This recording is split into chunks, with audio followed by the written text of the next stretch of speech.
ನಮಸ್ತೆ ವೀಕ್ಷಕರೇ, best news vlog one Kannada ಚಾನಲ್ಗೆ ಮತ್ತೆ ನಿಮ್ಮೆಲ್ಲರಿಗೂ ಸ್ವಾಗತ. ನಾನು ನಿಮ್ಮ ಕುಮಾರ್ ಮಾತಾಡ್ತಾ ಇರೋದು. ಮಹಿಳೆಯರ ಜೈಕಾರ RSSನ ಶ್ರೀರಕ್ಷೆ ಮಹಾರಾಷ್ಟ್ರದಲ್ಲಿ BJP ಪ್ರಚಂಡ ಗೆಲುವಿನ ಹಿಂದಿದೆ 5 ಅಂಶಗಳು ಅಂತಲೇ ಹೇಳಲಾಗ್ತಾ ಇದೆ. ಮಹಾರಾಷ್ಟ್ರದಲ್ಲಿ ಮಹಾಯುತಿ ಮೈತ್ರಿಕೂಟದ ಭಾರೀ ಗೆಲುವಿನಲ್ಲಿ ಮಹಿಳೆಯರ ಮತದಾರರ ಪಾತ್ರ ಈ ಬಾರಿ ದೊಡ್ಡ ಮಟ್ಟದಲ್ಲಿ ಕೆಲಸ ಮಾಡಿದೆ. ಅಲ್ಲದೆ ರೈತರ ಬೆಂಬಲ, ಪ್ರಧಾನಿ ಮೋದಿ ಅವರ ಏಕ್ ಹೈ ತೋ ಸೇಫ್ ಐ, ಒಟ್ಟಾಗಿದ್ದರೆ ಸುರಕ್ಷಿತವಾಗಿರುತ್ತೇವೆ ಎಂಬ ಘೋಷಣಾ ವಾಕ್ಯ ನಂತರದಲ್ಲಿ OBC ಮತಗಳ ಕ್ರೋಢೀಕರಣ, ಗ್ರಾಮ ಮಟ್ಟದಲ್ಲಿ RSS ನಡೆಸಿದ ಸಭೆಗಳು ಎಲ್ಲವೂ ಮಹಾಯುತಿಗೆ ರಾಜ್ಯದಲ್ಲಿ ಪ್ಲಸ್ ಪಾಯಿಂಟ್ ಆಗಿದೆ ಅಂತಲೇ ಸಹ ಹೇಳಲಾಗ್ತಾ ಇದೆ. ಭಾರೀ ಕುತೂಹಲ ಕೆರಳಿಸಿದ್ದ ಮಹಾರಾಷ್ಟ್ರ ವಿಧಾನಸಭಾ ಚುನಾವಣೆ ಫಲಿತಾಂಶ ಎಲ್ಲ ಮತದಾನೋತ್ತರ ಸಮೀಕ್ಷೆಗಳನ್ನು ಬುಡಮೇಲು ಮಾಡಿದೆ. BJP ನೇತೃತ್ವದ ಮಹಾಯುತಿ ಮೈತ್ರಿಕೂಟವು ಪ್ರಚಂಡ ಗೆಲುವನ್ನು ದಾಖಲಿಸಿದ್ದು ಮತ್ತೊಂದು ಅವಧಿಗೆ ಸರ್ಕಾರ ರಚಿಸಲಿದೆ ಅಂತಲೂ ಸಹ ಬಂದಿದೆ. ಮಹಾಯುತಿ ಮೈತ್ರಿಕೂಟದ ಗೆಲುವಿನಲ್ಲಿ ಮಹಿಳೆಯರ ಮತದಾರರ ಪಾತ್ರ ಈ ಬಾರಿ ದೊಡ್ಡ ಮಟ್ಟದಲ್ಲಿ ಕೆಲಸ ಮಾಡಿದೆ ಅಂತಲೂ ಸಹ ವಿಶ್ಲೇಷಣೆ ಮಾಡಲಾಗ್ತಾ ಇದೆ. ಅಲ್ಲದೆ ರೈತರ ಬೆಂಬಲ, ಪ್ರಧಾನಿ ನರೇಂದ್ರ ಮೋದಿ ಅವರ ಒಟ್ಟಾಗಿದ್ದರೆ ಸುರಕ್ಷಿತವಾಗಿರುತ್ತವೆ ಎಂಬ ಒಂದು ಘೋಷಣೆ, ನಂತರದಲ್ಲಿನ OBC ಮತಗಳ ಕ್ರೋಢೀಕರಣ, ಗ್ರಾಮ ಮಟ್ಟದಲ್ಲಿ RSS ನಡೆಸಿದ ಒಂದು ಸಭೆಗಳು ಎಲ್ಲವೂ ಸಹ ಮಹಾಯುತಿಗೆ ಒಂದು ಪ್ಲಸ್ ಪಾಯಿಂಟ್ ಆಗಿ ಆಗಿದೆ ಅಂತಲೇ ಹೇಳಲಾಗ್ತಾ ಇದೆ. ಮಹಾಯುತಿಗೆ ಬಲ ನೀಡಿದ 5 ಪ್ರಮುಖ ಅಂಶಗಳು ಯಾವ್ಯಾವು ಅಂತ ನೋಡೋದಾದರೆ, ಮಹಾರಾಷ್ಟ್ರದಲ್ಲಿ ಮಹಾಯುತಿಗೆ ಒಂದು ದೊಡ್ಡ ಗೆಲುವನ್ನೇ ತಂದುಕೊಟ್ಟಿದೆ. ಅದರಂತೆಯೇ ಮಹಿಳಾ ಮತದಾರರ ಬೆಂಬಲ ಮೊದಲನೇದಾಗಿ 2019 ಚುನಾವಣೆಯಲ್ಲಿ ಹೋಲಿಸಿದರೆ ಈ ಬಾರಿ 53 ಲಕ್ಷಕ್ಕೂ ಹೆಚ್ಚು ಮತಗಳು ಮತ ಚಲಾಯಿಸಿದ್ದು, ಅವರ ಮತದಾನ ಪ್ರಮಾಣ 6% ಏರಿಕೆಯಾಗಿದೆ. ಮಹಿಳೆಯರಿಗೆ ಮಾಸಿಕ 1500 ರುಗಳ ನೆರವು ನೀಡುವ ಲಡಾಕಿ ಬಹಿನ್ ಯೋಜನಾ ಒಳ್ಳೆಯ ಫಸಲು ಕೊಟ್ಟಿದೆ. ಚುನಾವಣೆ ಘೋಷಣೆಯಾಗುವ ಹೊತ್ತಿಗೆ ಈ ಯೋಜನೆಯಡಿ 2.5 ಕೋಟಿಗೂ ಹೆಚ್ಚು ಮಹಿಳೆಯರಿಗೆ 5 ಕಂತುಗಳಲ್ಲಿ ಮಾಸಿಕ 1500 ರುಗಳ ಸಂದಾಯವಾಗಿದ್ದು, ಇದು ಸಹಜವಾಗಿ ಮಹಿಳೆಯರ ವಿಶ್ವಾಸಗಳನ್ನು ಮಹಾಯುತಿ ಗಳಿಸಲು ಸಾಧ್ಯವಾಯಿತು ಅಂತಲೂ ಸಹ ಹೇಳಲಾಗ್ತಾ ಇದೆ.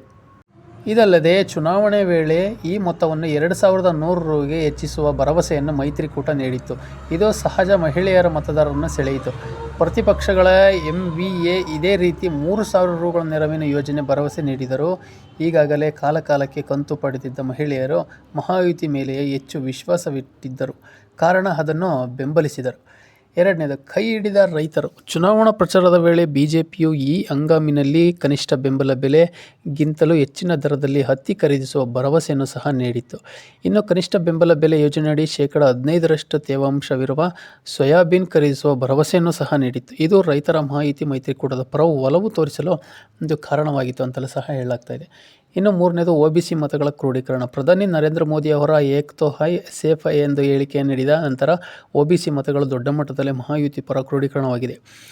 ಲೋಕಸಭಾ ಚುನಾವಣೆ ವೇಳೆ ಮೀಸಲು ಭರವಸೆ ಈಡೇರಿಸದ ಕಾರಣ ಮರಾಠರು ಮಹಾಯುತಿ ವಿರುದ್ಧ ಮತ ಚಲಾಯಿಸಿದ್ದರು. OBC ಮತಗಳು BJP ವಿರುದ್ಧ ಚಲಾವಣೆಯಾಗಿದ್ದವು. ಆದರೆ ಈ ಬಾರಿ ಮೋದಿ ಅವರ ಘೋಷಣೆ ಫಲವಾಗಿ 38% OBC ಮತಗಳು ಕ್ರೋಢೀಕರಣವಾಗಿದೆ ಅಂತಲೂ ಸಹ ಹೇಳಲಾಗ್ತಾ ಇದೆ. ಇನ್ನು ನಾಲ್ಕನೇದು, MVA ಒಳಜಗಳ. ಚುನಾವಣೆಯ ಮುನ್ನ ಶರದ್ ಪವಾರ್ ಬಣದ NCP ತನ್ನದಿಗೆ ದೊಡ್ಡ ಸವಾಲು ಒಡ್ಡಬಹುದು ಎಂದು BJP ಅಂದಾಜಿಸಿತ್ತು. ಆದರೆ ಮಹಾ ವಿಕಾಸ್ ಅಘಾಡಿ ಯೋಜನೆಗಳು ಒಳಜಗಳ ಹಾಗೂ ನಾಯಕತ್ವದ ಕೊರತೆಯು BJPಗೆ ಪ್ಲಸ್ ಆಗಿದೆ.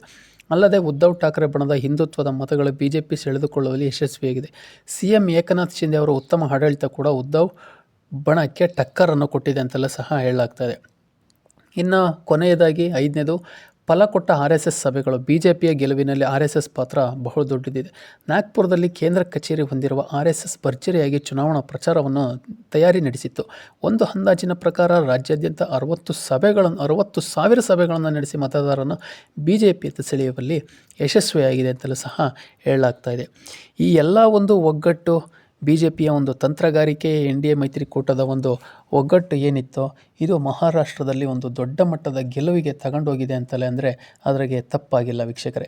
ಹಾಗಾಗಿ ಒಂದು ಉದ್ಧವ್ ಠಾಕ್ರೆ ಅವರು ಎಲ್ಲೋ ಒಂದು ಕಡೆ ಕಾಂಗ್ರೆಸ್ಗೆ ಒಂದು ಬೆಂಬಲ ಕೊಟ್ಟು ಹಿಂದೂ ಮತಗಳ ಕ್ರೋಢೀಕರಣದಲ್ಲಿ ಎಲ್ಲೋ ಎಡವಿದ್ದಾರೆ ಅಂತಲೂ ಸಹ ಒಂದು ಮಾತುಗಳು ಮಹಾರಾಷ್ಟ್ರದಲ್ಲಿ ಕೇಳಿಬರ್ತಾ ಇದೆ. ನಮ್ಮ ಮಾಹಿತಿ ನಿಮಗೆ ಇಷ್ಟ ಆಗಿದ್ದರೆ ನಿಮ್ಮ ಅನಿಸಿಕೆ, ಅಭಿಪ್ರಾಯಗಳನ್ನು ಕಮೆಂಟ್ ಮೂಲಕ ತಿಳಿಸಿ ಅಂತ ಹೇಳ್ತಾ ಮತ್ತೆ ಮುಂದಿನ ವಿಡಿಯೋದಲ್ಲಿ ಸಿಗೋಣ. ಧನ್ಯವಾದಗಳು.